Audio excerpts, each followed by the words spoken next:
Good morning भाई, good morning. आ जाओ। Good morning. Good morning भाई, गुड मॉर्निंग। सबको गुड मॉर्निंग है मेरी तरफ से। हाँ, गुड मॉर्निंग।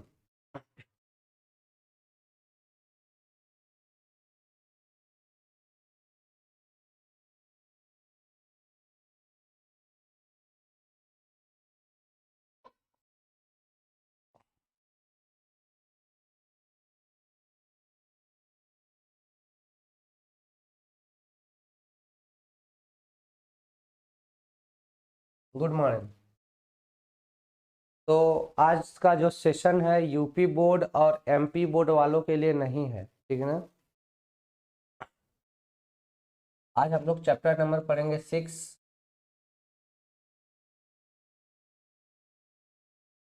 चैप्टर नंबर 6 है तत्वों का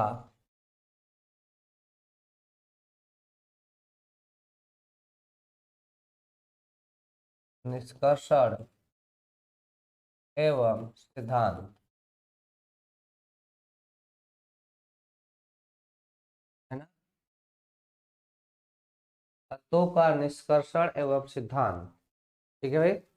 यूपी बोर्ड और एमपी बोर्ड वालों के टोटली नहीं है, ठीक है भाई। मैं फिर से बोल दे रहा हूँ, यूपी बोर्ड और एमपी बोर्ड वालों के लिए टोटली नहीं है, केवल बिहार बोर्ड वालों के लिए यह है, ठीक है भाई। क्योंकि यूपी बोर्ड और एमपी बोर्ड दोनों से ये चैप्टर हटा दिए गए हैं, ठीक है। तो वह उन दोनों के लिए नहीं है।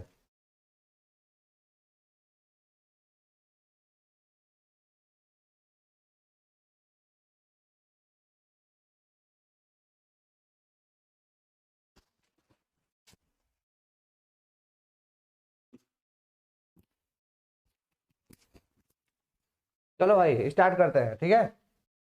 तो यूपी बोर्ड वालों में अगर जिसको पढ़ना है वो पढ़ सकता है, मना नहीं है, लेकिन यह बोर्ड में नहीं आएगा, ठीक। हाँ, यूपी बोर्ड वालों के लिए नहीं है, ठीक है भाई। चल,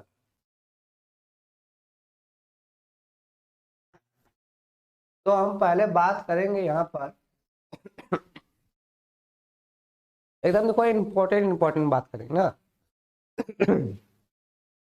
जो एग्जाम में आने वाला है, ठीक है। इधर उधर घुमा फिरा के नहीं, तो हम डायरेक्ट आते हैं खनिज पे, ठीक है। इधर उधर घुमा के बात नहीं करेंगे। जैसे हम वैसे भी जानते हैं, देखो जो तत्व होते हैं, तत्व दो तरीके से पाए जाते हैं। तत्व कितने तरीके से पाए जाते हैं? दो तरीके से,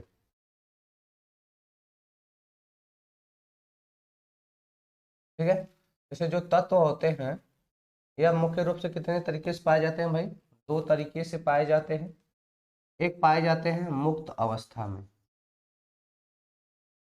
इसमें पाए जाते हैं भाई मुक्त अवस्था में, और दूसरे पाए जाते हैं संयुक्त अवस्था में, ठीक है ना। केमिस्ट्री पढ़ रहे हैं, केमिस्ट्री पढ़ रहे हैं, ये भी बता दें, ठीक है। तो तत्व कितने तरीके से पाए जाते हैं भाई? मुक्त अवस्था में और संयुक्त अवस्था में, ठीक है ना।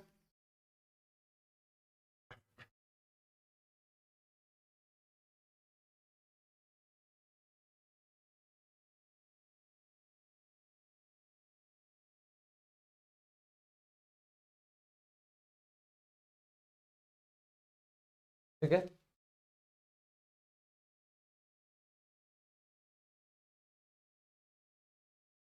चलो। तत्व कितने तरीके से पाए जाते हैं भाई? मुक्त अवस्था और संयुक्त अवस्था, ठीक है ना। तत्व दो रूप में, मुक्त अवस्था में और संयुक्त अवस्था में। मुक्त अवस्था में पाए जाने वाले जैसे देखो प्लेटिनम हो गया, गोल्ड हो गया, है ना, सिल्वर हो गया, ये सब प्रकृति में लगभग मुक्त अवस्था में पाए जाते हैं, मतलब अकेले पाए जाते हैं। कैसे पाए जाते हैं? अकेले।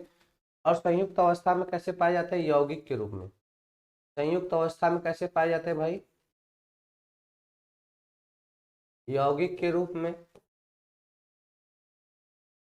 अब यौगिक के रूप में पढ़ते हैं तो इनमें हम पढ़ेंगे भाई खनिज। क्या पढ़ेंगे? खनिज पढ़ेंगे। खनिज से आप लोग पढ़ेंगे अयस्क। खनिज से क्या पढ़ लेंगे? अयस्क पढ़ लेंगे, ठीक है ना। इस तरीके से हम पढ़ेंगे, ठीक। बाय सर यूपी वालों के लिए यूपी वालों को धोखा दे दिए। वाई सर यूपी वालों को धोखा दे दिए? अरे मैं तो पहले से बोल रहा हूँ यूपी बोर्ड वालों के लिए नहीं है, नहीं है, नहीं है। राधिका सिंह, सर आप बात नहीं कराए ना पंकज सर से उस दिन? बोले थे थोड़े सर से, हो सकता है भूल गए होंगे।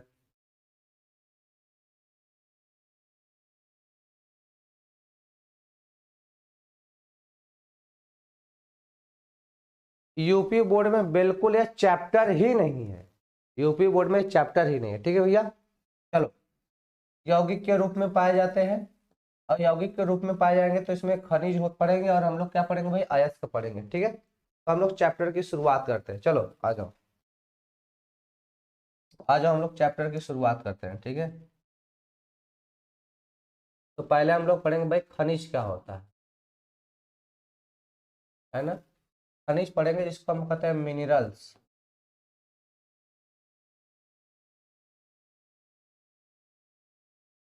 खनिज जिसको क्या कहते हैं भैया, हम लोग इंग्लिश में कहते हैं मिनरल्स, ठीक है।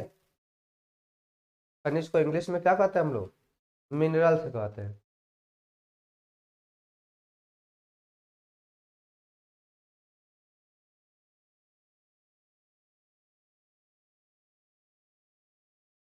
खनिज को क्या कहते हैं भाई, मिनरल्स,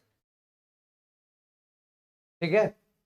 आज तो हम कहते हैं वे पदार्थ, जो खनिज क्या होते हैं, जैसे हमारी जो पृथ्वी है वह तत्वों का, धातुओं का एक बहुत बड़ा भंडार है।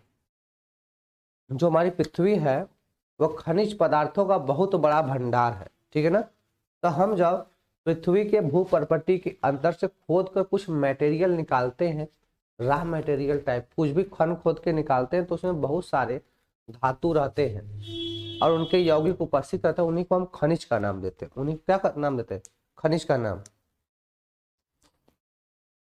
ठीक है भाई। क्या नाम देते हैं, खनिज का नाम देते हैं। मतलब वह प्राकृतिक पदार्थ जिसमें धातु और उनके यौगिक जमीन में पाए जाते हैं उन्हें खनिज कहते हैं। तो वे प्राकृतिक पदार्थ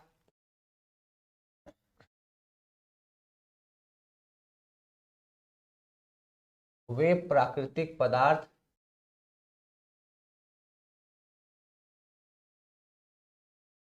जिसमें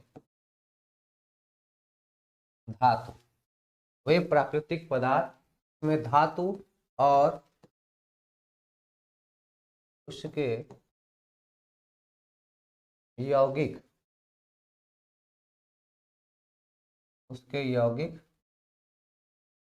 पाए जाते हैं,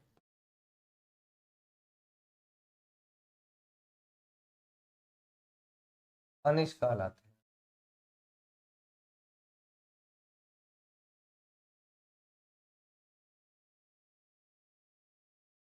क्या कहलाते हैं भाई, खनिज कहलाते हैं।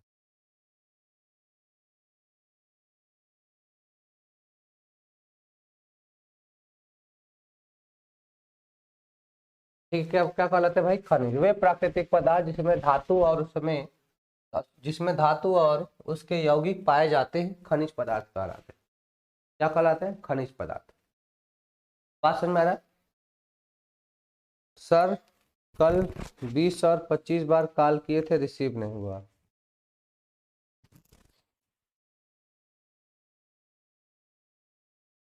ठीक है, मैं बात करता हूँ, अपना नंबर मैसेज करो इसमें, मैं बात करता हूँ सर से बोल के। वे प्राकृतिक पदार्थ जिसमें धातु और उसके यौगिक पाए जाते हैं, खनिज कहलाते हैं। धातु और उसके यौगिक पाए जाते हैं, खनिज कहलाते हैं, ठीक है भाई। अब देखो, सिंपली मैंने बोल दिया कि वे पदार्थ जो प्रकृति के भूपर्पटी या पृथ्वी के अंदर या समुद्र में से कुछ भी हम निकालते हैं तो वो खनिज ही होता है। तो सिंपली बोला जा रहा है कि वे प्राकृतिक पदार्थ जिसमें धातु और उसके यौगिक पाए जाते हैं, उन्हें क्या बोलते हैं हम लोग भाई, खनिज बोलते हैं। क्या बोलते हैं, खनिज बोलते हैं। यूपी बोर्ड वालों को नहीं पढ़ना है, मैं नसीहत दे दे रहा हूं। बार बार क्यों पूछ रहा है रे नालायक, कितनी बार बोल दिया यूपी बोर्ड वालों को नहीं पढ़ना।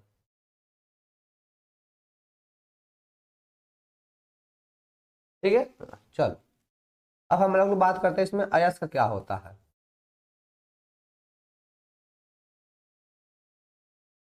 अयस्क क्या होता है, तो हम कहते हैं वे खनिज, क्या बोलेंगे, वे खनिज जिनसे धातु को कम खर्च और सरलता से प्राप्त किया जा सके। मतलब वे खनिज जिससे धातु को कम खर्च और सरलता से प्राप्त किया जा सके अयस्क कहलाते हैं। क्या कहलाते हैं भाई, अयस्क कहलाते हैं। कहेंगे वह खनिज जिससे, क्या बोलेंगे भाई,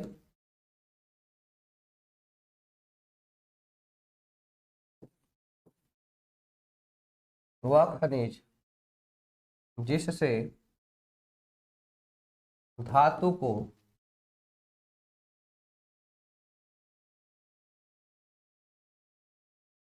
कम खर्च में और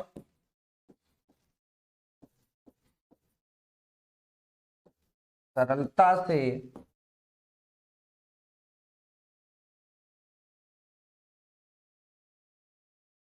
प्राप्त किया जा सके।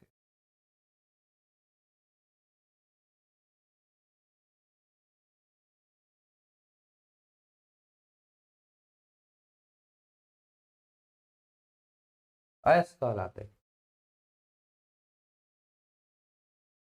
कह रहे हैं कि यूके वालों को, यूके उत्तराखंड वालों को,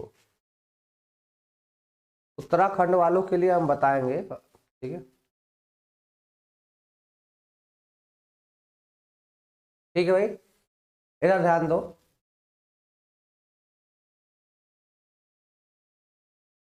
सर जो पढ़ाया था पूरा बिहार बोर्ड अब मॉडल पेपर में आया था। अरे तो इसीलिए ना पढ़ाते हैं भैया, इसीलिए तो पढ़ाते हैं। देखो ध्यान दीजिए, वह खनिज जिससे धातु को, वह खनिज जिससे धातु को कम खर्च में और सरलता से प्राप्त किया जा सके, सरलता से प्राप्त किया जा सके अयस्क कहलाते हैं।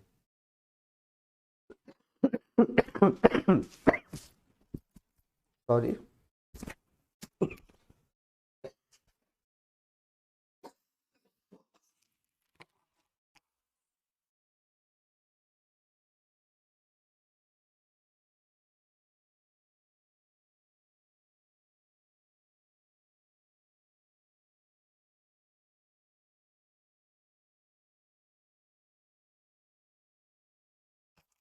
समझ रहे हो, तो देखो सॉरी, जो कहना यह चाहते हैं कि भाई खनिज, पहले मैंने बताया कि वे प्राकृतिक पदार्थ जिसमें धातु और उसके यौगिक पाए जाते हैं। वे प्राकृतिक पदार्थ जिसमें धातु और उसके यौगिक पाए जाते हैं खनिज कहलाते हैं। फिर देखो अयस्क में क्या बोला जा रहा है, वह खनिज जिससे धातु को कम खर्च और सरलता से प्राप्त कर सकते हैं अयस्क कहलाते हैं। कहने का मतलब अयस्क भी खनिज ही है, अयस्क भी क्या है, खनिज ही है, लेकिन ऐसा खनिज है जिससे धातु को हम सरलता से प्राप्त कर सके। देखो कहने का मतलब, जैसे आप अपने गांव घर में जो मिट्टी देखते हो ना, मिट्टी भी एक तरह का खनिज ही है, लेकिन देखो उस मिट्टी में कैल्शियम होगा, नाइट्रोजन होगा, तमाम चीजें हैं, कैल्शियम भी है, लेकिन उससे कैल्शियम को निकालना बहुत खर्च पड़ता है, उससे कैल्शियम को निकालना बहुत खर्चे का काम है, बहुत कठिनाई का काम है, इसलिए हम उसे अयस्क नहीं बोलते हैं। लेकिन कह रहा वैसा खनिज जिनसे क्या हो, धातु को कम खर्च और सरलता से प्राप्त कर सकेंगे, उसे क्या बोल देंगे हम लोग, अयस्क का नाम बोल देंगे। तो कहने का मतलब सभी अयस्क खनिज होते हैं, परंतु सभी खनिज अयस्क नहीं होते। तो यहां से क्या बोल देंगे,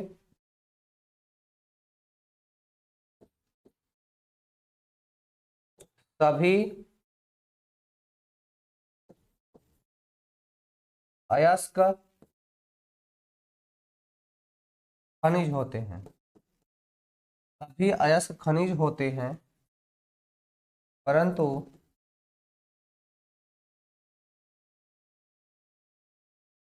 सभी खनिज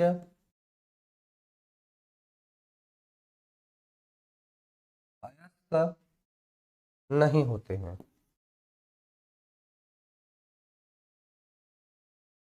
अयस्क नहीं होते। ठीक है भाई।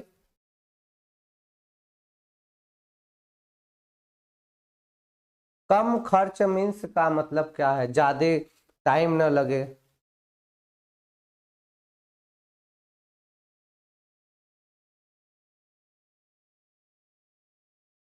ठीक है भाई, आगे चले।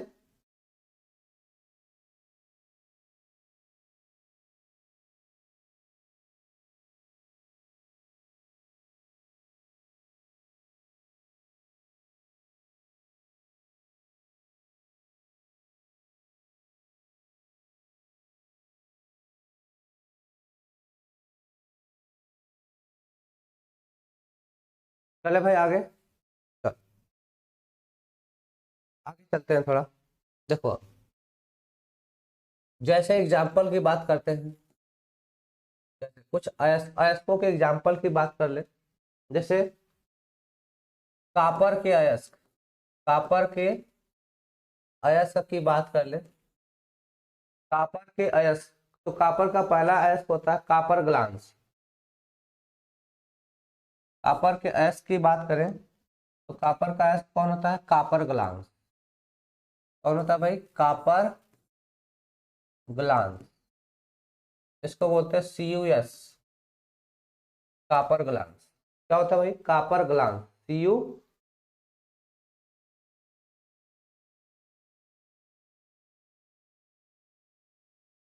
Copper glance CuS।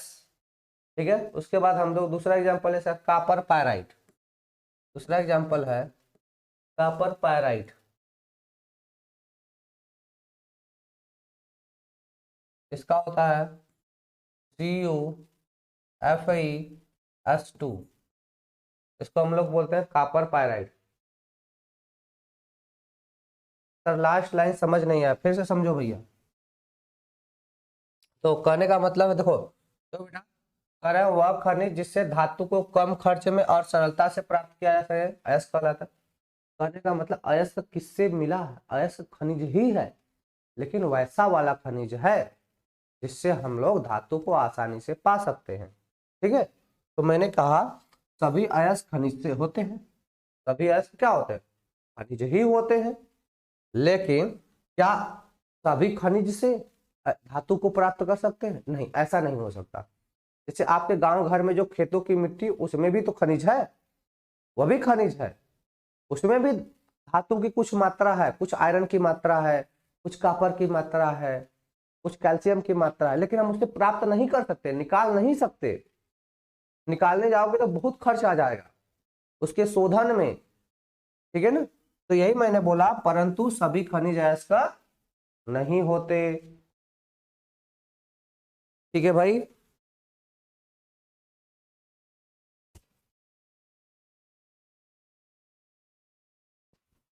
बात समझ आ गया? चलो अब आ जाओ। जैसे कापर के एस की बात करें तो कापर ग्लांस, कापर पायराइट हो गया। एल्युमिनियम के एस की बात कर लें, एल्युमिनियम के एस की,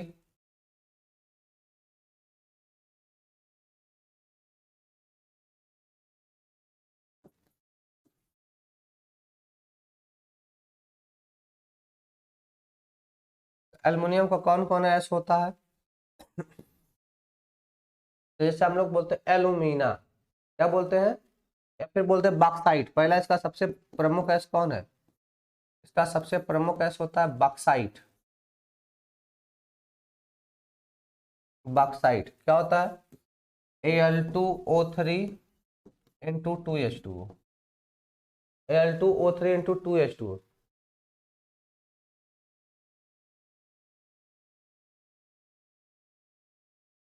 ठीक है, बॉक्साइट Al2O3 इंटू 2H2O।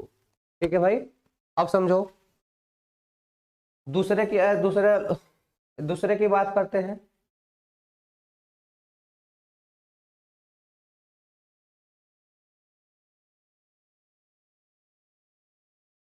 और कापर के कुछ और भी अयस्क हैं, देख लो।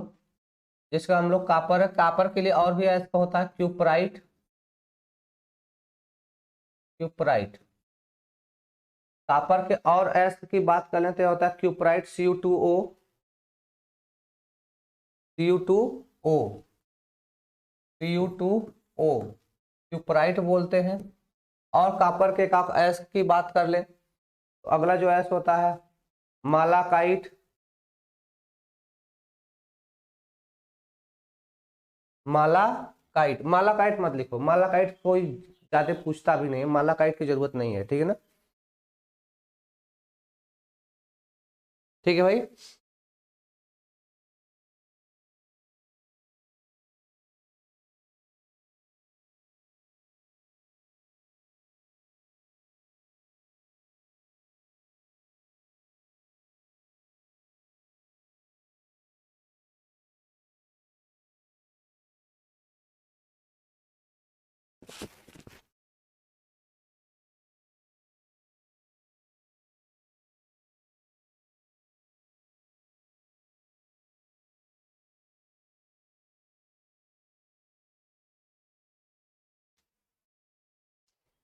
ठीक है, सबके अयस्क होते हैं, सबके बारे में बात करेंगे बारी बारी से।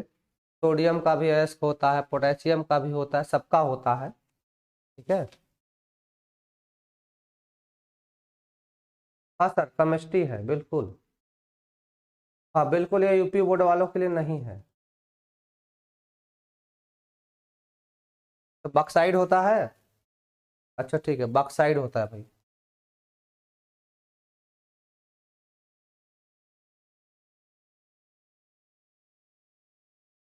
हो गया भाई, आगे चलते हैं। देखो अयस्कों के प्रकार की बात करते हैं।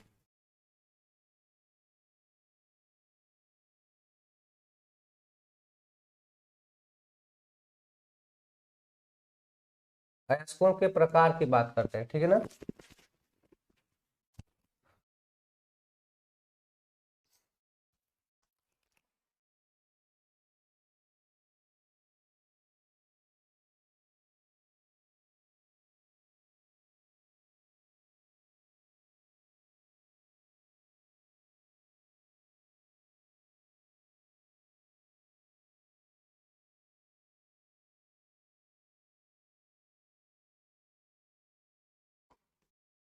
ठीक है भाई, अयस्कों के प्रकार में देखिए आप लोग।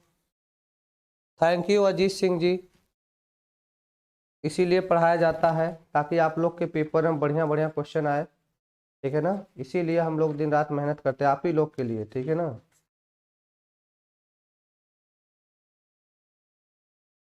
ठीक है भाई, अयस्कों के प्रकार के बात करते हैं। जैसे हम यहाँ पे ले लें अयस्क,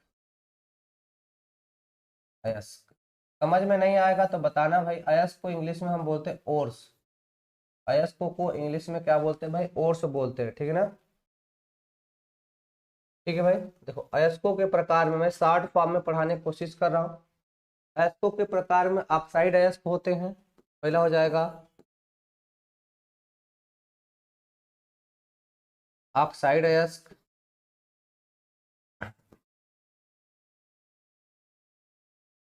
ठीक है। दूसरा हो जाएगा, यहाँ पे हम लोग दूसरा पढ़ते हैं सल्फाइड अयस्क,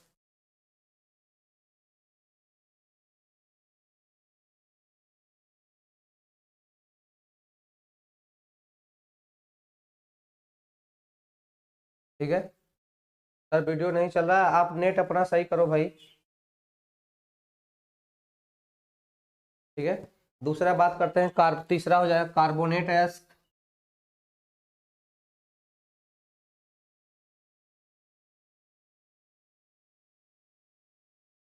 कार्बोनेट अयस्क।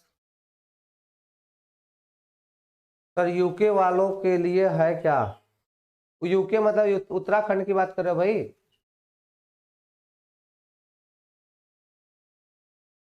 ठीक है,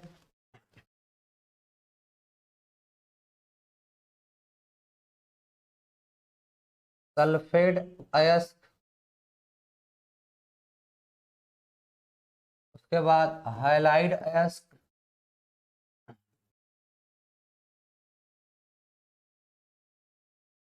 ठीक है। फिर अन्य अयस्क हो जाएगा। अन्य में जैसे सिलिकेट हो गया ये सब, अन्य में जैसे सिलिकेट ये सब हो गया, ठीक है ना। ठीक है भाई, बात समझ में आ रहा। तो देखो ऑक्साइड अयस्क क्या होता है, ऑक्साइड अयस्क में धातु अपने ऑक्साइडों के रूप में पाई जाती है। ऑक्साइड अयस्क में क्या होगा, धातु अपने ऑक्साइडों के रूप में पाई जाती है, ठीक है। सल्फाइड अयस्क की बात करेंगे तो सल्फाइड अयस्क में धातु अपने सल्फाइडों के रूप में पाई जाती है। कार्बोनेट अयस्क क्या होता है, कार्बोनेट अयस्क में धातु अपने कार्बोनेटों के रूप में पाई जाती है।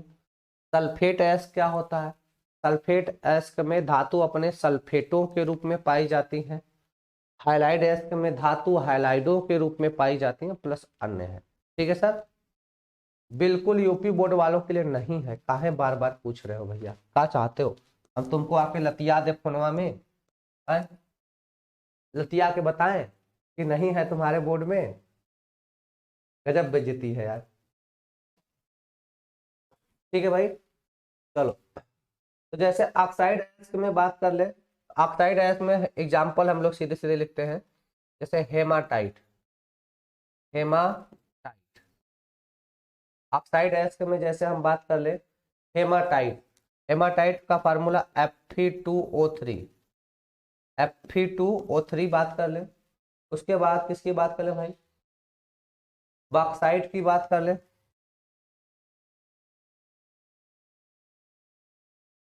कौन गधा बोला था बॉक्साइट होता है, बॉक्साइट होता है भाई। इसका फार्मूला मैंने बताया था Al2O3 × 2H2O। और ऑक्साइड अयस्क की बात कर ले, जैसे होता है जिंकाइट, है ना, क्या हो जाएगा जिंकाइट, जिंकाइट को हम ZnO बोलते हैं, ठीक है भाई। और एक आगे एग्जाम्पल देखें क्यूब, जैसे कैसिटेराइट, कैसिटेराइट SnO2 होता है, कैसिटेराइट, ठीक है भाई, कैसिटेराइट होता है, ठीक है। ये ऑक्साइड अयस्क है, कौन है ऑक्साइड अयस्क, सिंपल बोलेंगे ऑक्साइड अयस्क में धातु अपने ऑक्साइडों के रूप में पाई जाती है।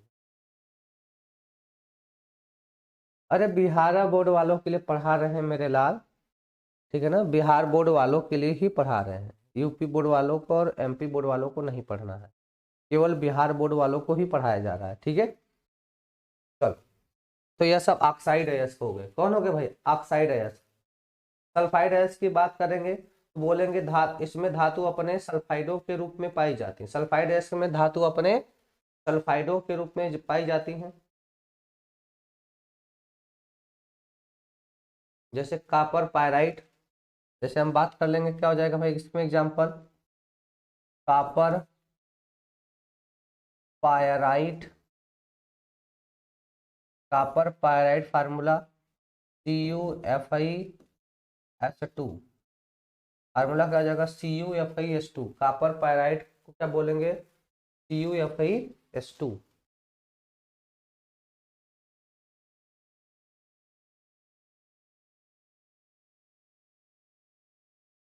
क्या बोलेंगे भाई CuFeS2,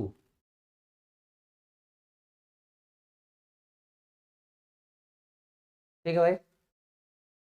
हर्ष बाबू रमन मौर्य कह रहे हैं सर सिंपल टॉपिक क्यों पढ़ाते हो, मोस्ट मोस्ट पढ़ाओ। मैं तो सिंपल ही पढ़ाता हूँ, ठीक है ना, मुझे सिंपल पढ़ाने में अच्छा लगता है क्योंकि आपको ज़्यादा समझाना नहीं पड़ेगा, है ना, इसलिए मैं सिंपल पढ़ाता हूँ, ठीक है भाई।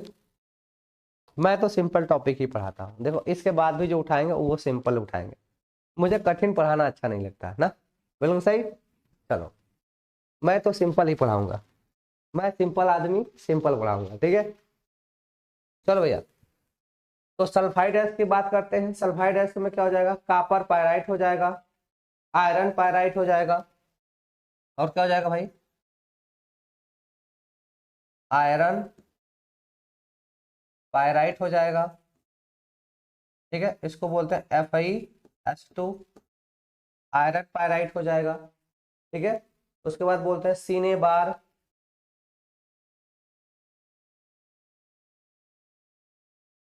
HgS होता है, सीने बार का जो फार्मूला होता है HgS होता है, सीने बार बोलते हैं। HgS को क्या बोलते हैं भाई? सीने बार। Argentite, argentite Ag2S, Ag2S। और होता है कापर ग्लांस, और भी होते हैं, ठीक है ना, copper glance, copper glance, Cu2S, Cu2S। और भी होते हैं, ठीक है ना, और भी होते हैं। Amrita Kumari, hello, hello sir, hello. Pankaj Kumar, UP board वालों को भी पढ़ना, बिल्कुल नहीं पढ़ना, यूपी बोर्ड वालों को नहीं पढ़ना है, कितनी बार बता रहे हैं, यूपी बोर्ड वालों को नहीं पढ़ना है। कार्बोनेट एस्क क्या होता है भाई? तो कार्बोनेट एस्क हम बोलते हैं, अनुराग करें, हेलो, हेलो, हेलो भाई। तो कार्बोनेट एस्क क्या होता है? कार्बोनेट एस्क में जो धातु होती हैं अपने कार्बोनेट के रूप में पाई जाती है, धातु अपने कार्बोनेटों के रूप में पाई जाती है। अच्छा, कार्बोनेट एस्क में धातु अपने कार्बोनेटों के रूप में पाई जाती है। क्लियर है भाई? कार्बोनेट में धातु एस्क अपने कार्बोनेटों के रूप में पाई जाती है, ठीक है। हाँ, यूपी बोर्ड वालों को नहीं पढ़ना। तो कार्बोनेट एस्क का एग्जांपल हम लिखते हैं डोलोमाइट। क्या लिखते हैं? डोलोमाइट। इसका एग्जांपल क्या हो जाएगा? डोलोमाइट। एग्जाम्पल क्या होगा? डोलोमाइट। एग्जाम्पल क्या बोलेंगे भाई? डोलोमाइट। क्लियर है ना? याद रहेगा नाम dolomite. MgCO3 into CaCO3 formula होता है, MgCO3 इंटू CaCO3, डोलोमाइट। क्या बोलते हैं इसको हम लोग? डोलोमाइट।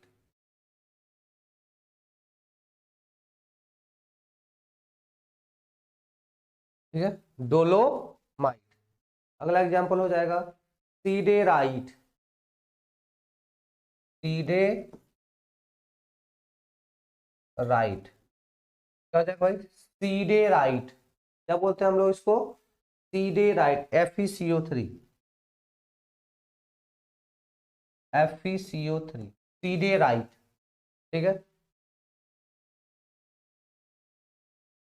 यूपी बोर्ड वाले गाय चराने जाएंगे अभी क्या? नहीं, यूपी बोर्ड वाले दोहराएंगे, जो पढ़ाया गया है उसको यूपी बोर्ड वाले दोहराएंगे। कैलेमाइन,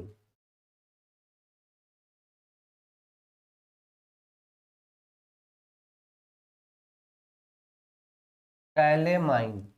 ठीक है, क्या हो जाएगा भाई? कैलेमाइन।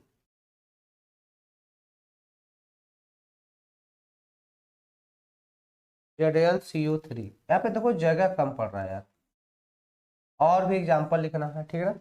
एक्चुअली देखो जगह कम पड़ रहा है, तो मैं इसको हटा दे रहा हूँ अभी, मैं इसको अभी हटा दे रहा हूँ, ठीक है ना। और भी आगे हैं, मैं इनको हटा दे रहा हूँ, 3 है आगे, मैं इनको हटा दे रहा हूँ। ठीक है, कैलेमाइन हो गया। ठीक है, कैलेमाइन के बाद हम लोग लिखेंगे मैलेकाइट। कैलेमाइन के बाद क्या हो जाएगा? मैलेकाइट। मैलेकाइट फार्मूला होता है CaCO3 इंटू CuOH का ट्वाइस। क्या हो जाएगा? CuOH का ट्वाइस। ठीक है, एक मिनट, ये होता है CuCO3 इंटू CuOH का ट्वाइस। ठीक है, ये सब इंपॉर्टेंट है, ठीक है ना, ये सब इंपॉर्टेंट फार्मूला होता है, ठीक है ना, ये सब पूछे जाते हैं कि ये सब क्या होता है। एक लिख लो मैग्नेसाइट। मैग्नेसाइट, मैग्नेसाइट, ये होता है MgCO3, MgCO3। ठीक है, बिल्कुल क्लास 12th का है, दिखने में लग रहा होगा 10th का है ना, बिल्कुल सही, आप वही सही सोच रहे हैं, लगेगा क्लास 10th का है, इसीलिए बाकी बोर्ड से काट दिया गया है, ठीक है ना। चलो भाई।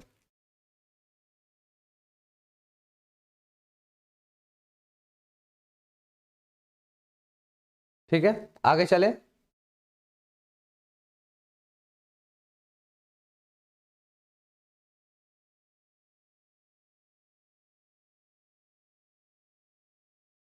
आगे आ जाओ भाई।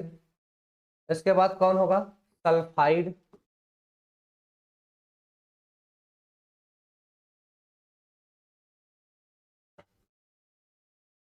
सल्फाइड एस, हमने बताया कि सल्फाइड एस क्या होगा। सल्फाइड एस क्या होगा? इसमें धातु अपने सल्फाइडों के रूप में पाई जाती है। सल्फाइड एस क्या हो जाएगा?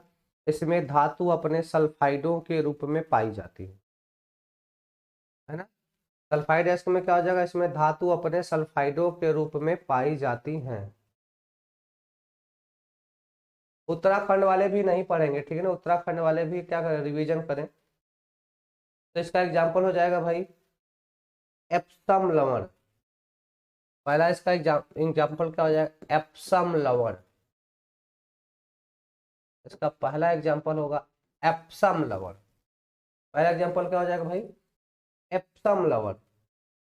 ठीक है, MgSO4 × 7H2O। एप्सम लवण का फार्मूला होता है MgSO4 × 7H2O। एप्सम लवण कहते हैं, एप्सम लवण। ठीक है, और सल्फेट एस का दूसरा एग्जाम्पल क्या हो जाएगा यहाँ पे?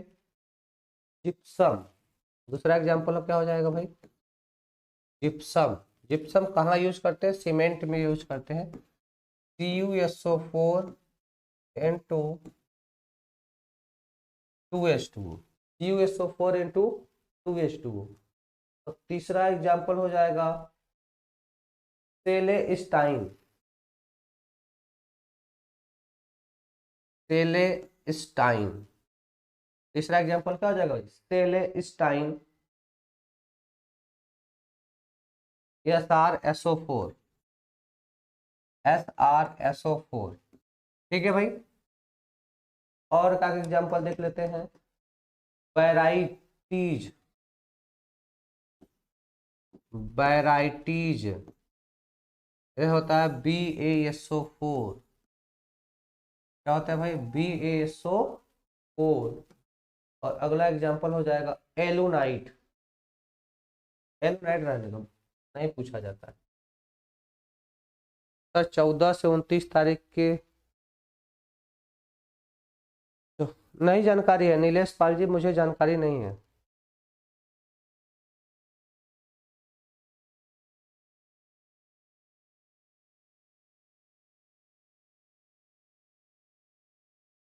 बिल्कुल सल्फेट एस होगा, सल्फाइड एस के नाम से जानते हैं। सल्फाइड एस मतलब ये सल्फेटों के रूप में पाया जाता है। सल्फेट एस का लिख सकते हो, कोई दिक्कत नहीं है। ठीक है,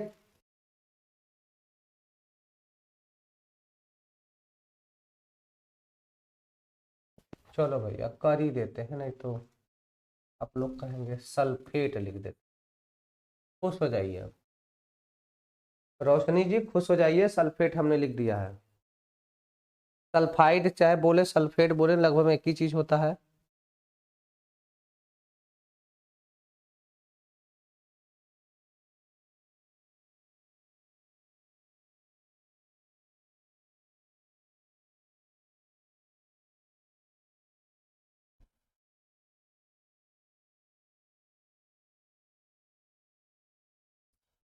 ठीक है, आगे चलते हैं, अब थोड़ा स्पीड बढ़ाते हैं, ठीक है ना। चलो हाईलाइट है, अगला देखते हैं।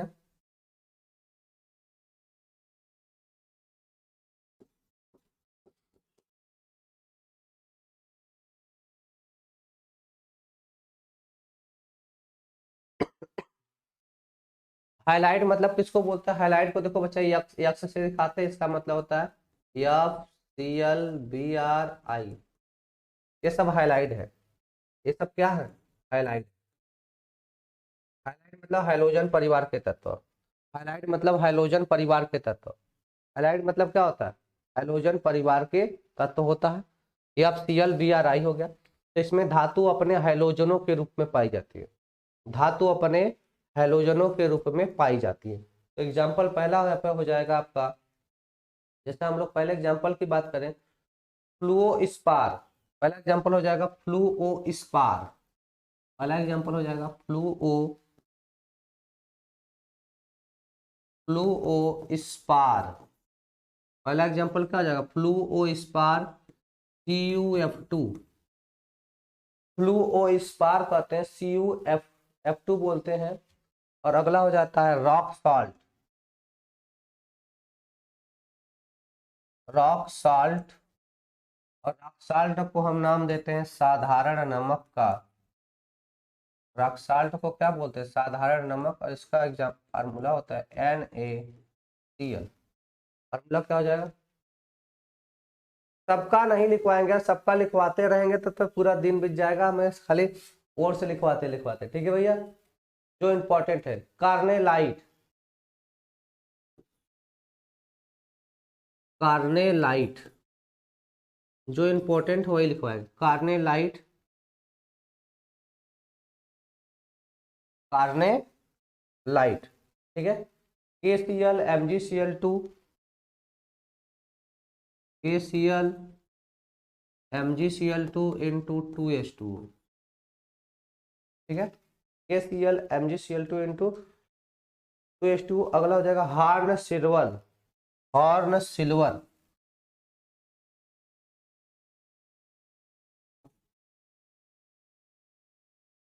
AgCl। Horn silver AgCl।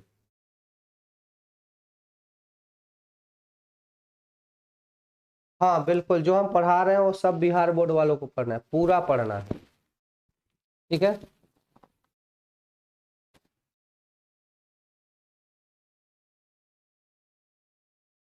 हाँ एल्युमिनियम का एक और होता है, हम भी तो कह रहे हैं एल्युमिनियम का एक और होता है भैया,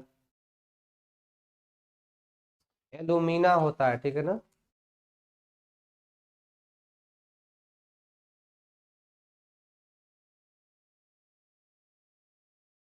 ठीक है भाई, आगे चलें, चलो आगे चलते हैं। अब अन्य अयस्क में बहुत सारे आते हैं, जैसे सिलिकेट अयस्क हो गए, नाइट्रेट अयस्क हो गए, ठीक है ना। इस तरह के बहुत सारे होते हैं, आप देखेंगे उनको। ठीक है, आगे चलते हैं। जो हमें आगे पढ़ना है, अयस्कों का सांद्रण तथा शुद्धिकरण, अगला टॉपिक हमें पढ़ना है।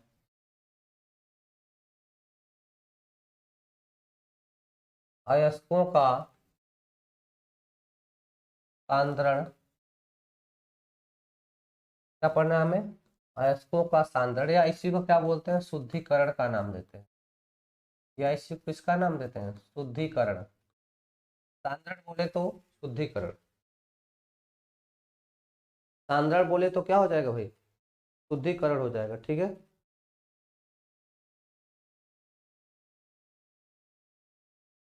सांद्रण बोले तो क्या हो जाएगा भाई, शुद्धिकरण। बात समझ में आ रहा। तो शुद्धिकरण की बहुत सारी विधियां हमें प्रयोग करने को मिलेंगी, बहुत सारी विधियां। जैसे पहले हम सांद्रण कैसे करेंगे, बड़े देखो जो पहाड़ों से चट्टानें तोड़कर ली जाई जाती हैं, उन्हें हम छोटे छोटे टुकड़ों में तोड़कर उनकी पिसाई करते हैं। क्या करते हैं, पीस कर उसे एकदम महीन बारीक बना लेते हैं, पीस कर महीन बारीक बना लेते हैं। ठीक है, उसके बाद उन अयस्कों की हम धुलाई करते हैं, पानी में धुलते हैं, मिट्टी धूल कचरा बह के निकल जाता। उसके बाद हम लोग उसमें अलग अलग, अब उसमें छांटते हैं कि किसका अयस्क है। अब देखो उसमें ऑक्साइड का अयस्क है, कार्बोनेट का अयस्क है, सल्फाइड अयस्क है, जैसा अयस्क रहेगा वैसी हम लोग विधि लगाते हैं। बात समझ में आया? कभी कभी ऐसा होगा, अब अयस्कों में जो उपस्थित अशुद्धियां हैं अगर वह हल्की है और जो हमारा धातु है भारी है, तो उसके लिए अलग मेथड लगाते हैं ना, अलग अलग मेथड यहाँ पे हम लोग यूज करते हैं।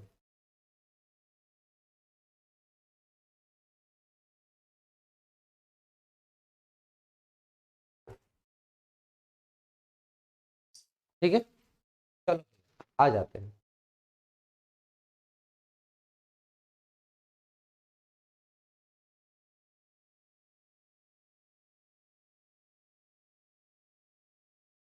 ठीक है, थोड़ा सा एक लाइन लिखेंगे, कहते हैं अयस्क से, अयस्क से शुद्ध अवस्था, अयस्क से शुद्ध अवस्था में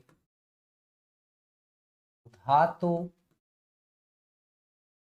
प्राप्त करने की अयस्क से शुद्ध अवस्था में धातु प्राप्त करने की प्रक्रिया को धातु कर्म करने की प्रक्रिया को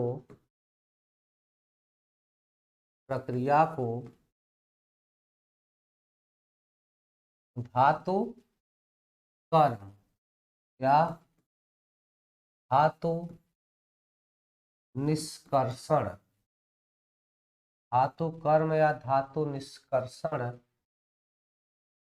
कहलाता है। बात समझ में आ रहा है?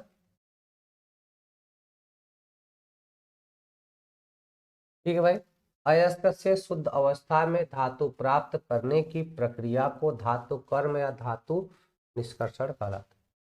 ठीक है, धातु कर्म कहते हैं या धातु निष्कर्षण कहलाता है। ठीक है भाई।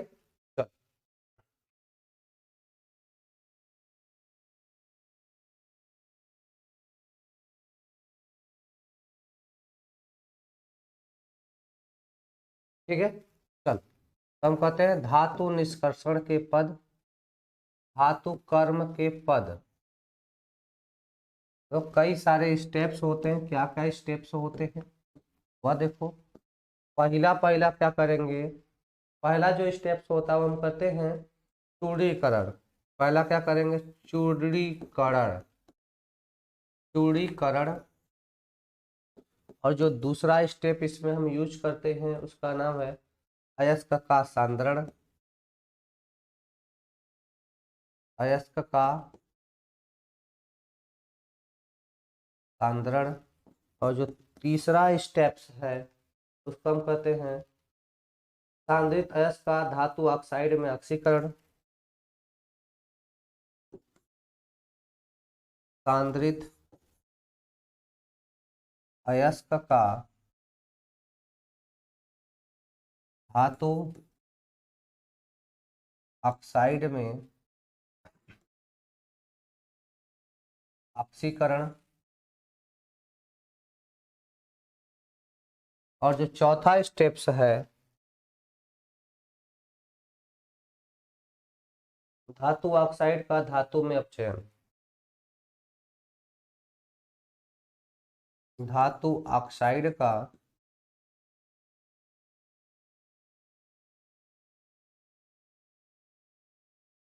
धातु में अपचयन। और जो पांचवा स्टेप्स है, लास्ट है, धातु का शोधन। धातुओं का शोधन। पांचवा स्टेप्स क्या हो जाएगा, धातुओं का शोधन। ध्यान दीजिए यहाँ पर 5 मेथड हमें 5 स्टेप्स यहाँ पर यूज करने हैं। पहला अयस्क क्या होगा, अयस्क के बड़े बड़े टुकड़े मिलेंगे आपको।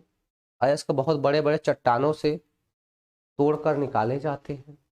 हम अयस्कों का पहले चूड़ीकरण करते हैं। चूड़ीकरण मतलब पाउडर बनाते हैं। चूड़ीकरण करने का मतलब क्या है, पाउडर बनाते हैं।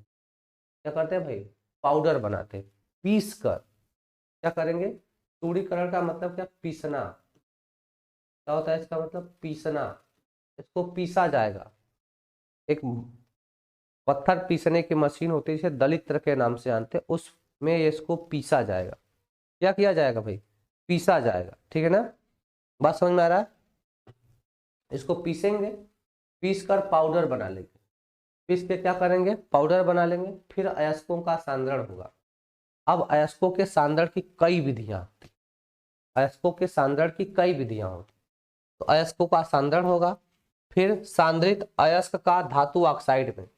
अब जो अयस्क हमें मिलेगा उसको धातु ऑक्साइड में बदलेंगे। क्या करेंगे, उस धातु को, जो भी अयस्क रहेगा उसे धातु ऑक्साइड में बदलेंगे। ऑक्साइड है तो ठीक है, नहीं है जैसे सल्फाइड के रूप में है तब भी ऑक्साइड बदलेंगे। कार्बोनेट के रूप में फिर भी ऑक्साइड में बदलना है। फिर उसका अपचयन कर देंगे। अपचयन करने से, अपचयन क्या होता है, ऑक्सीजन का बाहर निकलना अपचयन होता है। तो धातु ऑक्साइड रहेगा, अपचयन करा देंगे, ऑक्सीजन बाहर, धातु निकल जाएगा। फिर उसके बाद हम धातु का शोधन कर लेंगे। फिर क्या कर लेंगे, धातु का शोधन। ये 5 स्टेप्स हमें यूज कर रहे हैं, ठीक है सर, बताओ ठीक है ना।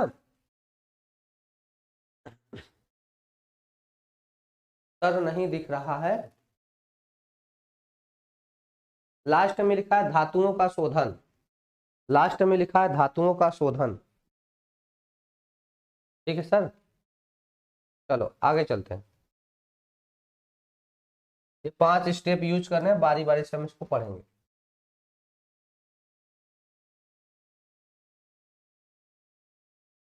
ठीक है, जैसे मैं अगर यहाँ पे बना दूं एक टेबल, तो सिंपली आपको याद करने के लिए एक टेबल बना दूं। जैसे मेरे पास अयस्क है, जैसे मैं एक टेबल बना दूं, तो जैसे मेरे पास क्या है, अयस्क है। अयस्क का पहले क्या करेंगे, अयस्क का चूड़ीकरण होगा। पहले अयस्क का क्या होगा, अयस्क का चूड़ीकरण होगा। चूड़ीकरण का मतलब पीसना, चूड़ीकरण का मतलब क्या हो जाएगा, पीसना। पहले अयस्कों को पीसा जाएगा, पहले अयस्कों को क्या किया जाएगा भाई, पीसा जाएगा। क्लियर है, अयस्कों को क्या किया जाएगा, पीसा जाएगा। अयस्कों को पीसने के बाद क्या होगा, इनका सांद्रण होगा। अयस्कों का पीसने के बाद क्या होगा, इनका सांद्रण होगा। अब सांद्रण की कई विधियां हैं।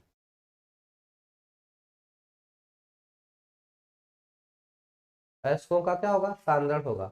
अब अयस्कों का सांद्रण कितने तरीके से होगा, 3 तरीके से। अयस्कों का सांद्रण कितने तरीके से होगा, 3 तरीके से होगा। अयस्कों का सांद्रण कितने तरीके से होगा मेरे भाई, 3 तरीके से होगा। एक होगा अधिक सक्रिय धातु होते हैं, अधिक सक्रिय धातु, अधिक सक्रिय धातु है, इनकी कैटेगरी अलग हो जाएगी। और एक होगा कम सक्रिय धातु, एक कौन होगा, कम सक्रिय धातु होगा।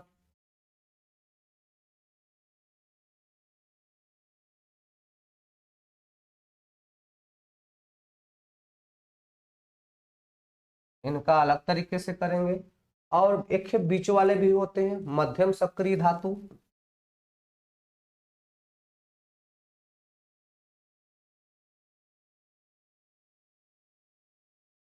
इसके बीच वाले कौन, 3 तरह से।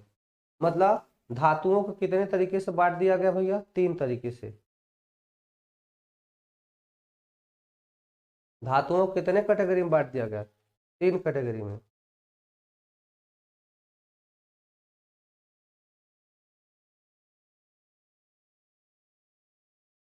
धातुओं को कितने कैटेगरी में बांट दिया गया भाई, 3 कैटेगरी में बांट दिया गया, ठीक है।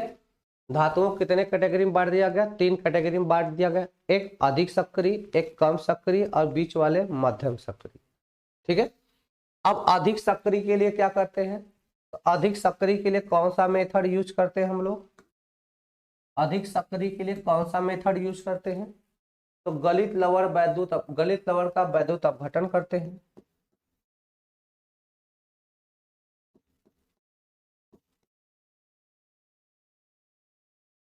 गलित लवण का वैद्युत अपघटन करेंगे।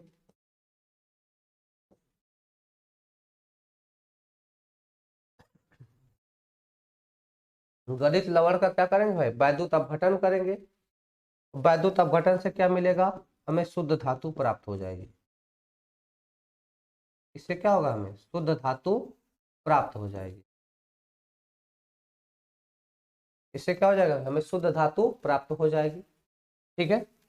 गलित लवण का हम लोग क्या कर देंगे, शोधन कर लेंगे, तो हमें क्या प्राप्त हो जाएगी, शुद्ध धातु प्राप्त हो जाएगी, ठीक है भाई। अब आगे आ जाओ, समझ में आया। अधिक सक्रिय धातु होगा तो उनका वैद्युत अपघटन करना है, अधिक सक्रिय धातु होगा तो उनका क्या करना है, वैद्युत अपघटन करना है। क्लियर है। अब देखो मध्यम सक्रिय वाले में क्या होगा, मध्यम सक्रिय में जो अयस्क होगा 2 तरीके से पाया जाएगा। मध्यम सक्रिय में जो धातु होते हैं 2 रूपों में पाई जाती है। 2 रूपों में, एक कार्बोनेट अयस्क के रूप में पाई जाएंगी, एक कार्बोनेट अयस्क के रूप में पाई जाएंगी। किसके रूप में भाई पाई जाएगी, कार्बोनेट एस के रूप में पाई जाएगी। तो जब कार्बोनेट रहेगा तो हम एक मेथड यूज करेंगे यहाँ पे निस्तापन का, बहुत इंपॉर्टेंट है, निस्तापन का यूज करेंगे। कार्बोनेट एस का रहेगा तो हम उसका क्या करेंगे, निस्तापन करेंगे, ठीक है। और दूसरा मध्यम सक्रिय वालों में एक पाया जाएगा सल्फाइड अयस्क, सल्फाइड अयस्क पाया जाएगा। तो सल्फाइड अयस्क का हम लोग क्या करते हैं, भर्जन करते हैं। सल्फाइड अयस्क का क्या करेंगे भाई, भर्जन करेंगे। क्लियर है। तो मध्यम सक्रिय धातुएं दो रूपों में पाई जाती हैं, एक कार्बोनेट अयस्क के रूप में पाई जाती है, दूसरा सल्फाइड के रूप में पाई जाती है। किस रूप में, सल्फाइड के रूप में। तो कार्बोनेट अयस्क का हम लोग निस्तापन करेंगे, सल्फाइड अयस्क का भर्जन करेंगे। बहुत इंपॉर्टेंट है, याद रखना, ठीक है।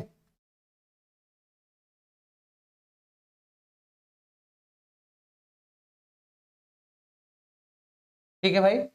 तो कार्बोनेट अयस्क का क्या करना है आपको, निस्तापन, सल्फाइड अयस्क का क्या करना है, भर्जन, ठीक है। उसके बाद कार्बोनेट अयस्क का जब निस्तापन करते हैं और सल्फाइड अयस्क का जब भर्जन करते हैं तो दोनों के दोनों ऑक्साइड अयस्क में बदल जाते हैं। दोनों के दोनों किस में बदल जाते हैं, ऑक्साइड अयस्क में। दोनों के दोनों किस में बदल जाते हैं, ऑक्साइड अयस्क में बदल जाते हैं। अब ऑक्साइड अयस्क में बदल जाते हैं तो हमने बताया था कि ऑक्साइड अयस्क में भाई जब बदल जाएगा तो उसका कर दो अपचयन। उसका क्या कर दो, अपचयन कर दो। ऑक्साइड अयस्कों का कर दो अपचयन और हमें प्राप्त हो जाएगी धातु। हमें क्या प्राप्त हो जाएगी भाई, धातु प्राप्त हो जाएगी। हमें क्या प्राप्त हो जाएगी, धातु। यहाँ से हमें क्या प्राप्त होगी, यहाँ से हमें धातु प्राप्त हो जाएगी।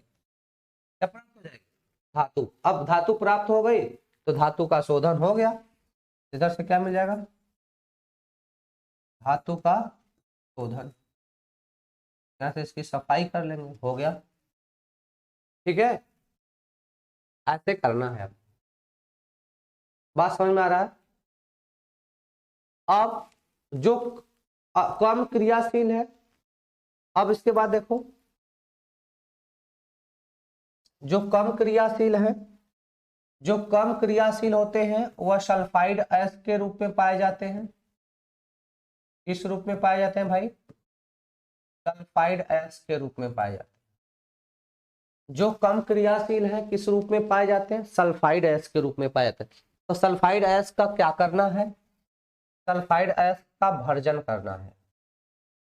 सल्फाइड अयस्क का क्या करना है आपको, भर्जन करना है। भर्जन करने से क्या होगा, यह ऑक्साइड अयस्क में बदलेंगे, यह ऑक्साइड अयस्क में बदल जाएंगे। और जब ये ऑक्साइड अयस्क में बदल जाएंगे तो इनका हम क्या कर देंगे, अपचयन कर देंगे। अपचयन से क्या होगा, यह धातु प्राप्त हो जाएगी। तो फिर धातु जब मिलेगी तो उसका क्या कर लेंगे, शोधन। यह प्रोसेस है।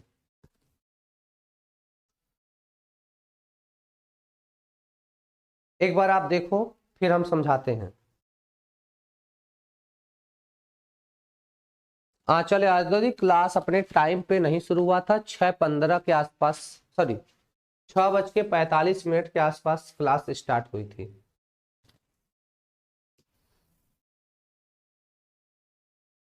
ठीक है भाई, एक बार देख लो और ऊपर तक, यहाँ तक, ठीक है।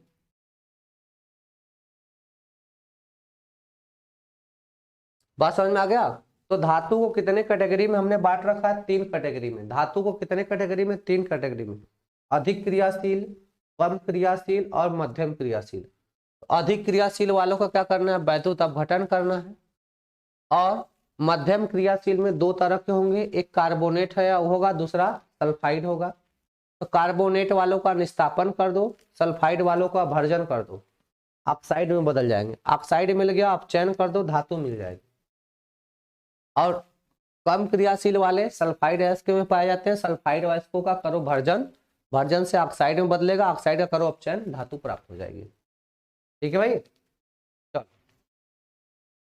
आ जाओ थोड़ा आगे। इसको हटाते हैं।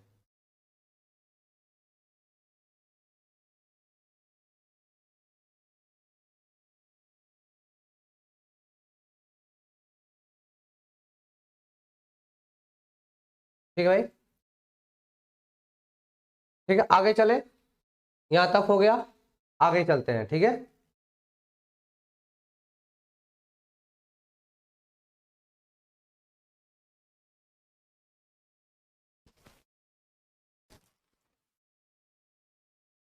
चलो आगे चलते हैं। चलो, तो इसमें हम पहला टॉपिक पढ़ेंगे भाई, अयस्कों का सांद्रण। पहला तो चूड़ीकरण तो जान ही रहे, चूड़ित कर देते हैं। टॉपिक दूसरा पढ़ते हैं, अयस्कों का सांद्रण।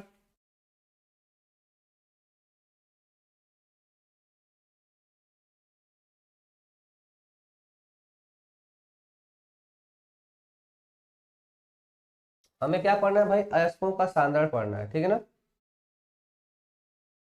तो समझो, अयस्कों के सांद्रण में जो हमें पहली हेडिंग पढ़नी है, वो पढ़ना है गैंग। क्या पढ़ना है, गैंग। जैसे तू लोग का गैंग है ना।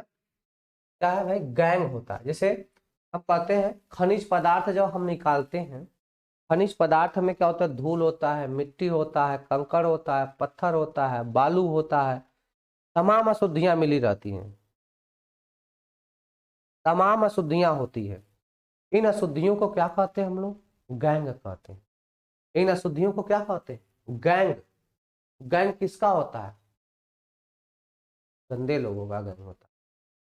देखोगे, लफंगों का गैंग होता है, लुक्खों का गैंग होता है, लोफरों का गैंग होता है, और अच्छे लड़कों का क्या होता है, ग्रुप होता है। हिंदी में कहते हैं समूह होता है। ठीक है ना, ऐसे। ठीक है भैया, हम कहते हैं,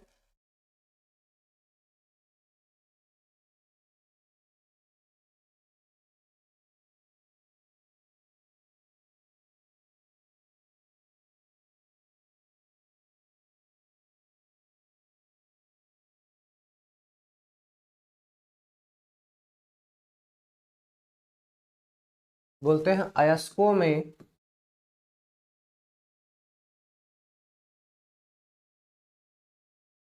सामान्यतः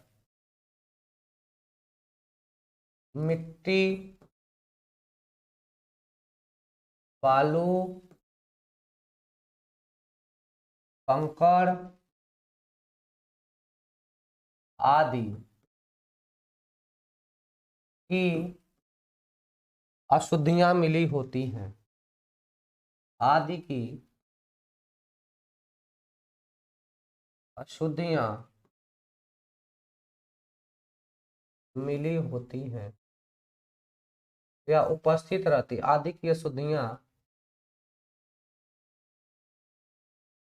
उपस्थित रहती हैं, इसे गैंग या अधात्री या अपद्रव्य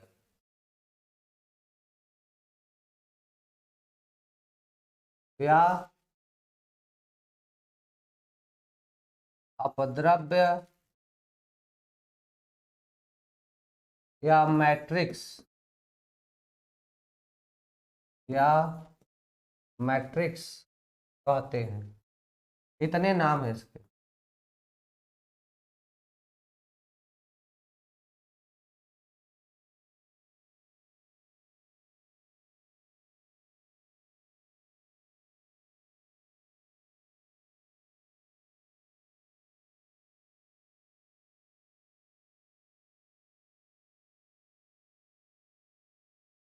ठीक है भाई, अब समझो,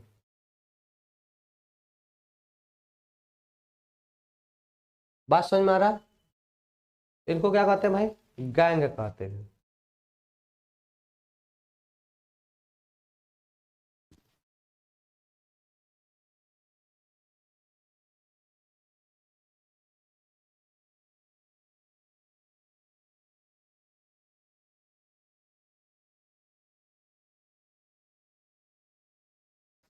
ठीक है, तो कहते हैं अयस्क के सांद्रण अयस्कों के अशुद्धियों के आधार पर अशुद्धियों के आधार पर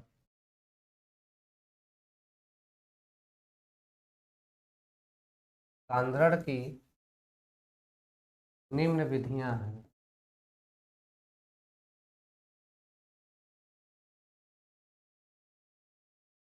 अशुद्धियों के आधार पर सांद्रण की निम्न विधियां हैं।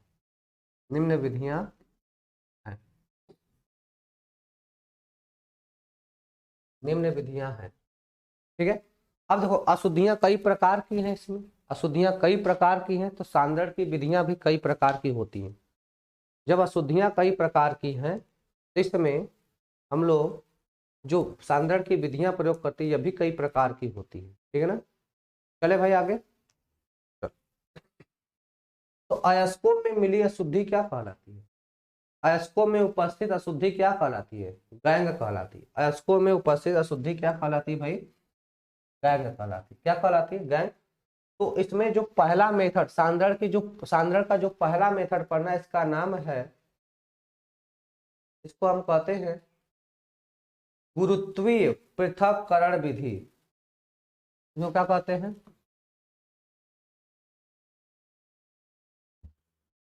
गुरुत्वीय पृथक्करण विधि या द्रवीय विधि।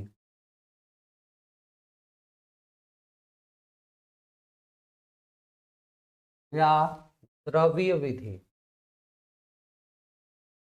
गुरुत्वीय पृथक्करण विधि या द्रवीय विधि।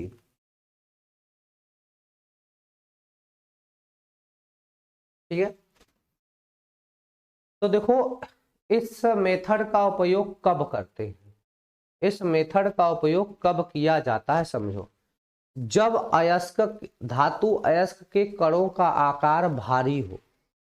जब धातु अयस्क के कणों का आकार भारी हो, मतलब हमारे पास जो धातु है वो क्या वजनी हो, और उसकी तुलना में जो मैट्रिक्स है, जो गैंग है, उसके कणों का जो भार है कम हो। मतलब अयस्क भारी हो और अशुद्धियां हल्की हो, उस समय हम यूज करते हैं गुरुत्वीय पृथक्करण विधि। क्या यूज करते हैं भाई? गुरुत्वीय पृथक्करण विधि। ठीक है भाई। एक लाइन लिख लेते हैं। जब धातु के अयस्कों का घनत्व अधिक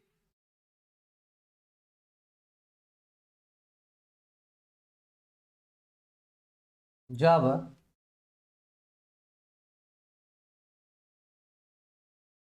धातु अयस्कों का घनत्व अधिक, क्या बोलेंगे? जब धातु अयस्कों का घनत्व, जब धातु अयस्कों का घनत्व अधिक तथा अधात्री के कणों का घनत्व कम होता है। अधिक तथा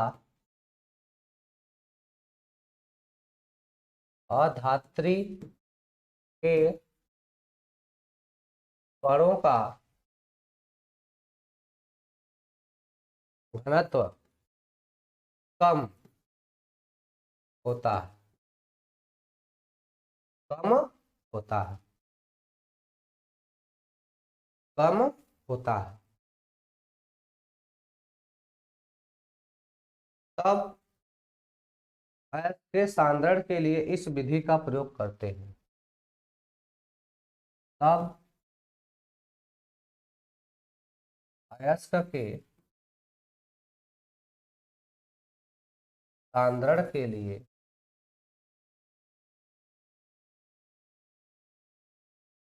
इस विधि का प्रयोग करते हैं।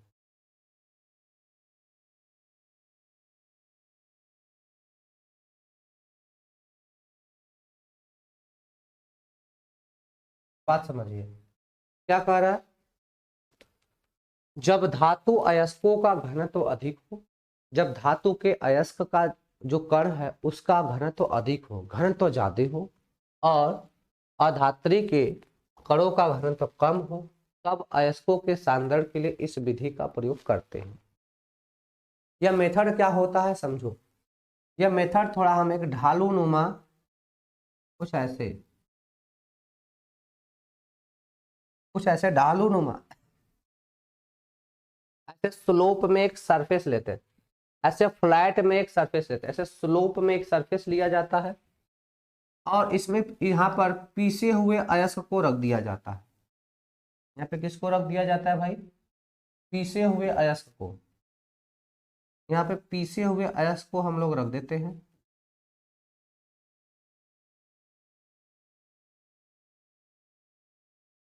यहाँ पे हम लोग पीसे हुए अयस्क को क्या करते हैं? ऐसे रख देते हैं पीसे हुए अयस्क। इस पर पानी की तेज धारा, पानी की धारा, पानी की धारा प्रवाहित करते हैं। बात समझो। हम क्या करते हैं, ऐसे एक ढालू नुमा सरफेस लेते हैं, ऐसे स्लोप में एक सरफेस लेते हैं ऐसे, और पीसे हुए जो अयस्क हैं जिसको चूड़ित किए थे, जिसको हम चूर्ण बनाए थे, जिन अयस्कों को चूड़ित किए थे उसको यहाँ पे रखेंगे और पानी की धारा यहाँ पे प्रवाहित करते हैं। तो अब मैंने बताया कि भाई अशुद्धियों का जो घनत्व है कम है, तो अशुद्धियों का घनत्व कम है तो पानी के साथ बह जाएंगे। अशुद्धियों का घनत्व कम है तो क्या होगा? अशुद्धियां जो है क्या होंगी? पानी के साथ क्या होगी? बह जाएंगे। या क्या होगा? अधात्री अशुद्धियां क्या होंगी? पानी के साथ बह जाएंगी और यहाँ क्या बच जाएगा? शुद्ध अयस्क प्राप्त हो जाएगा। क्या प्राप्त हो जाएगा? शुद्ध अयस्क प्राप्त हो जाएगा। फिर हम इनका सांद्रण कर लेंगे, है ना। इस तरह से हम अयस्क से अशुद्धियों को दूर करते हैं। किस विधि द्वारा? गुरुत्वीय पृथक्करण विधि द्वारा या द्रवी विधि द्वारा। बात समझ में आ रहा है कि नहीं? समझो।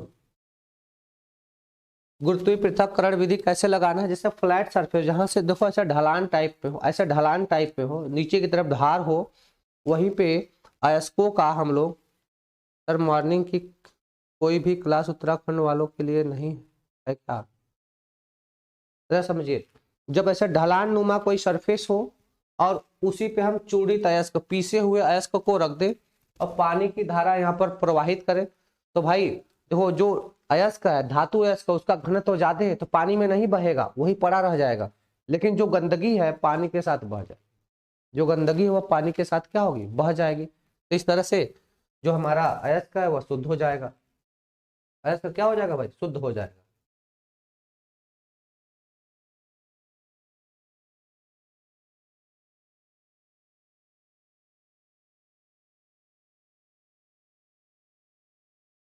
ठीक है भाई, चले आगे। चलो दूसरा मेथड देखो। दूसरा हम लोग पढ़ते हैं यहाँ पे झाग प्लवन विधि। दूसरा मेथड पढ़ना है हम लोग को झाग, या फिर इसे कहते हैं फेन। झाग या फिर इसे क्या बोलते हैं? फेन। झाग या फिर क्या बोलते हैं? फेन। झाग प्लवन या फेन विधि। प्लवन विधि, प्लवन विधि, झाग या फेन प्लवन विधि।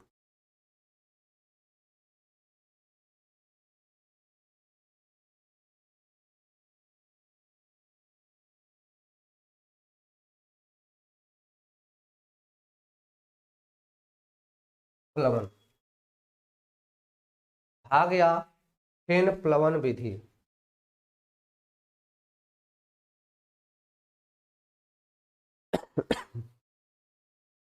ठीक है भाई, झाग या फेन प्लवन विधि। ठीक है, तो सबसे इंपॉर्टेंट पॉइंट है कि हम झाग प्लवन विधि कब यूज करेंगे। कैसे पता चलेगा कि हमें इसका झाग प्लवन विधि करना है, झाग प्लवन विधि से शुद्धिकरण करना है? कैसे पता चलेगा कि इनका हमें झाग प्लवन विधि से ही शुद्धिकरण करना है? हम कहते हैं कि जो अयस्क है यदि हमारे पास वह सल्फाइड हो, यदि जो धातु का अयस्क है वह सल्फाइड अयस्क हो, तब उनका हम झाग प्लवन विधि लगाते हैं। कौन विधि लगाते हैं? झाग प्लवन विधि। समझो, पते हैं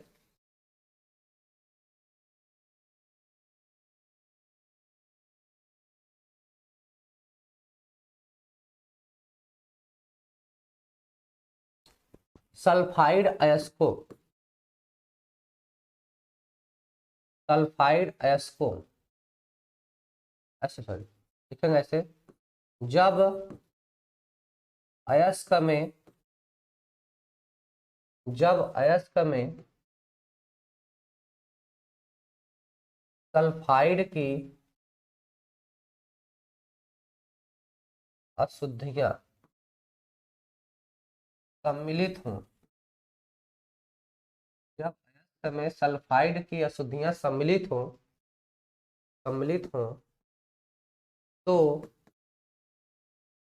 झाग प्लवन, तो झाग प्लवन विधि का उपयोग करते हैं।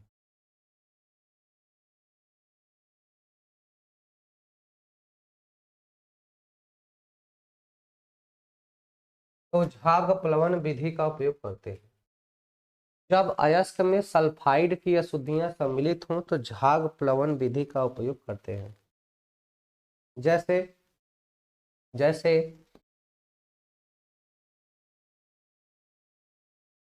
कॉपर पायराइट CuFeS2, इनका किस विधि से होगा? जैसे कॉपर पायराइट हो जाएगा, जिंक ब्लेंड हो जाएगा, गैलेना हो जाएगा, zinc blende ZnS, galena PbS होता है, गैलेना हो जाएगा PbS, क्या हो जाएगा भाई? गैलेना हो जाएगा PbS। ये सब, इस सब में क्या है? इन सब में हम देख रहे हैं कि जो सल्फाइड है उसकी अशुद्धियां सम्मिलित है। इन सब में किसकी अशुद्धियां सम्मिलित है? सल्फाइड की। बात समझ में आ रहा है? इन सब में किसकी अशुद्धियां सम्मिलित है भाई? सल्फाइड की। तो इन सब अशुद्धियों को दूर करने के लिए हम लोग झाग प्लवन विधि का उपयोग करेंगे। इन सब अशुद्धियों को दूर करने के लिए हम लोग झाग प्लवन विधि का उपयोग करते हैं। इसका उपयोग करते हैं झाग प्लवन विधि। ठीक है, अब झाग प्लवन विधि क्या होती है उसको देखेंगे।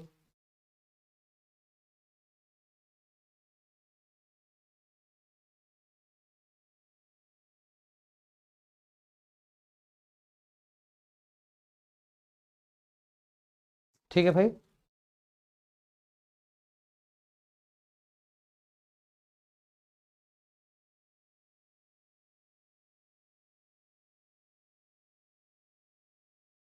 ठीक है भाई, आज तो झाग प्लवन विधि का उपयोग, झाग प्लवन विधि क्या होती है? देखो, झाग प्लवन विधि के लिए एक बड़ा सा बर्तन लिया जाता है।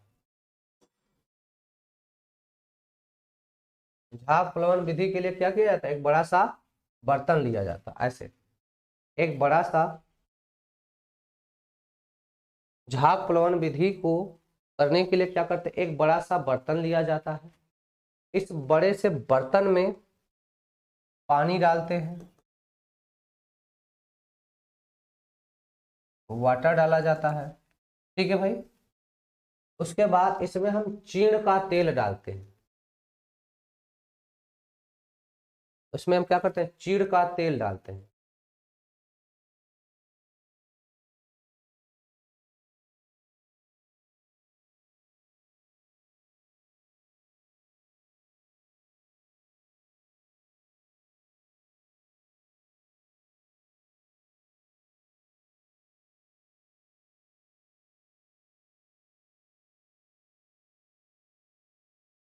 ठीक है भाई, चलो देखो, तो करते क्या है?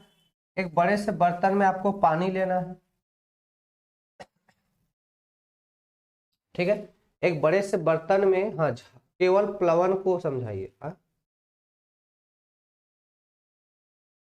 समझो तो ये झाग प्लवन, इसी को प्लवन विधि भी कहते हैं, समझो। तो जैसे एक बड़े से बर्तन में पानी ले लेना है, बड़े से बर्तन में पानी लेने के बाद इसमें पीसे हुए अयस्क डालते हैं। इसमें क्या करते हैं हम लोग, पीसे हुए अयस्क को डाला जाता है, ठीक है भाई। इसमें हम क्या करते हैं, इसमें पीसे हुए अयस्क को डालेंगे।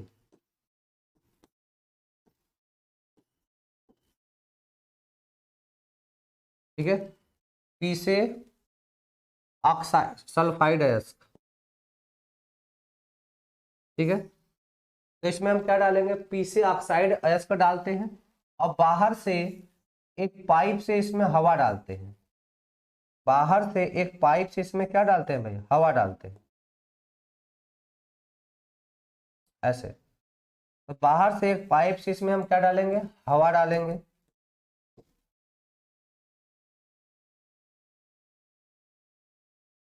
और इसमें हम मिश्रण लेते हैं किसका, पानी प्लस तारपीन का तेल।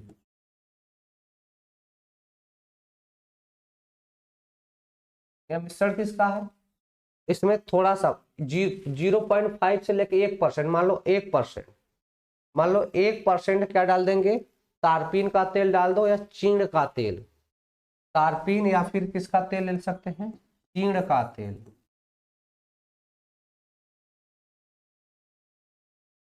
तारपीन या चीड़ का तेल कितना लेना है, लगभग में 0.5 से 1%। किसके लिए, झाग बनाने के लिए। किसके लिए लेना है, झाग को बनाने के लिए। तो पीसे हुए जब अयस्क इसमें डालते हैं और यहाँ से हम लोग इसमें इंटर क्या कराते हैं, हवा, यहाँ से तेजी से हवा पास कराते हैं। तो तेजी से जब हवा पास कराते हैं, इसमें क्या होगा, बुलबुला फेन की तरह बनेगा। इसमें क्या होगा, फेन की तरह बनेगा। किसकी तरह बनेगा, फेन की तरह बनेगा। तो ऊपर फेन बनता है, ऊपर ये सब क्या बनेगा, ऊपर सब फेन बन जाता है, ऐसे फेन। और यही फेन क्या है, यही फेन, यही जो फेन बन रहा है यह शुद्ध अयस्क है। यह क्या है, यह शुद्ध अयस्क प्राप्त हो जाता है। और जो अशुद्धियां रहती हैं वह नीचे बैठ जाती हैं। जो सल्फाइड की अशुद्धियां रहती हैं वह नीचे बैठ जाती हैं। नीचे क्या हो जाएंगी, अशुद्धियां। अशुद्धियां कहाँ बैठ जाती है, नीचे बैठ जाती है। बात समझ में आ गया। तो इसी को हम कहते हैं झाग प्लवन विधि या फेन प्लवन विधि। ठीक है भाई, इसी को कहते हैं झाग प्लवन या फेन प्लवन विधि। ठीक है ना। तो करना क्या है, एक बड़ा सा बर्तन कंटेनर लेना है, इसमें पानी और तारपीन के तेल का मिश्रण लेते हैं। फिर इसमें सल्फाइड अयस्क के पिसा हुआ सल्फाइड अयस्क डालते हैं। बाहर से एक पाइप के माध्यम से हवा डालते हैं, इससे इसमें फेन बनता है। और फेन के साथ जो अयस्क है ऊपर चला जाता है, शुद्ध अयस्क फेन के साथ ऊपर चला जाता है और सल्फाइड अयस्क की अशुद्धियां नीचे बैठ जाती हैं। और सल्फाइड की अशुद्धियां नीचे बैठ जाती हैं तो ऊपर से हम फेन को काट के निकाल लेते हैं, जो कि हमारा शुद्ध अयस्क है। और नीचे अशुद्धियां पड़ी रहती हैं, बाद में इसको निकाल दिया जाता है। ठीक है भाई। चलो। गैलेना का सूत्र पीबीएस है, गैलेना का सूत्र पीबीएस है, पीबीएस। गैलेना का सूत्र पीबीएस है। ठीक है भाई। चलो, तो आज के लिए इतना ही, मिलते हैं कल। आज के लिए इतना ही, मिलते हैं भाई कल, ठीक है ना। अब हमारी आपकी मुलाकात होगी कल। ठीक है भाई। चलो, ओके, आज के लिए इतना ही। आपका दिन शुभ हो भाई।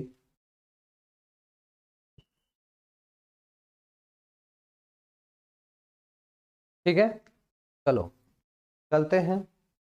राम राम। हाँ, कोई समस्या हो तो बोलो, कमेंट में देख लेंगे।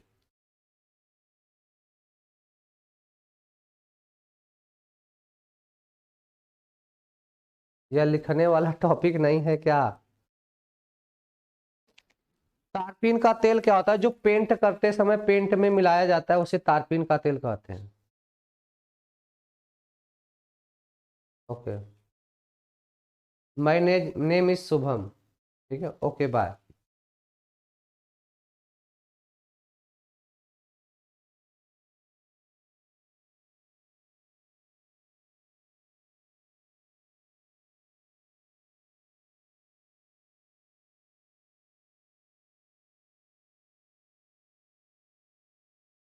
सर एग्जाम में ऐसा फिगर,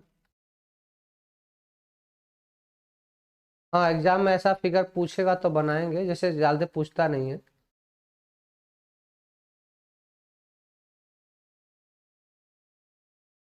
शिव दयाल कुमार का हुआ भैया, बताओ। शिव दयाल बताओ क्या हो गया? पीडीएफ मिलेगा? हाँ बिल्कुल मिलेगा। पीडीएफ बिल्कुल मिलेगा भाई, सबको मिलेगा पीडीएफ। ठीक है। सर जी राजस्थान से हूँ। अच्छा। हाँ, राम राम राम राम। ठीक है, चलो कल मिलते हैं, ठीक है ना भाई।